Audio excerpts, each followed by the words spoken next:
ପିଲାମାନେ ଏବେ ଛୁଟି ହବା ସମୟ ପାଖେଇ ଆସିଲାଣି। ତମକୁ ପଢ଼ିବା ପାଇଁ ଏତେ ଇଚ୍ଛା ହେଉନଥିବ।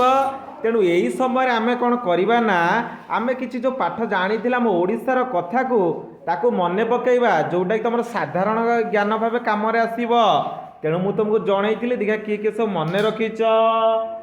ସ୍ୱଭାବ କବି କିଏ କିରେ? କାନ୍ତ କବି, କବିବର,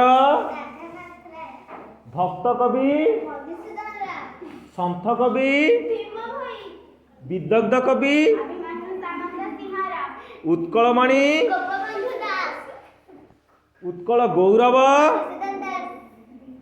ଉତ୍କଳ କେଶରୀ, ଉତ୍କଳ ଘଣ୍ଟ, ବ୍ୟାସ କବି, ଆଦି କବି, ପଲ୍ଲୀ କବି। ବହୁତ ବହୁତ ଧନ୍ୟବାଦ ପିଲାମାନେ, ତମେ ସବୁ ମନେ ରଖିଛ। ଏସବୁ କବିମାନେ ଆମ ଓଡ଼ିଶାର, ଏମାନଙ୍କ ପାଖେ ଆମେ ସ୍ୱତନ୍ତ୍ର ଓଡ଼ିଶା ପାଇଛନ୍ତି ଆଜି। ଏମାନଙ୍କୁ ସବୁ ମନେ ରଖିଥିବ, ତମର ବହୁତ ସମୟରେ କାମରେ ଆସିବ। ହେଲା ପିଲାମାନେ?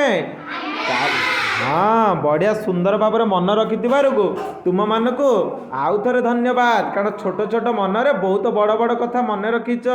ଏ ଆମ ଓଡ଼ିଶାର କବିମାନଙ୍କ କଥା।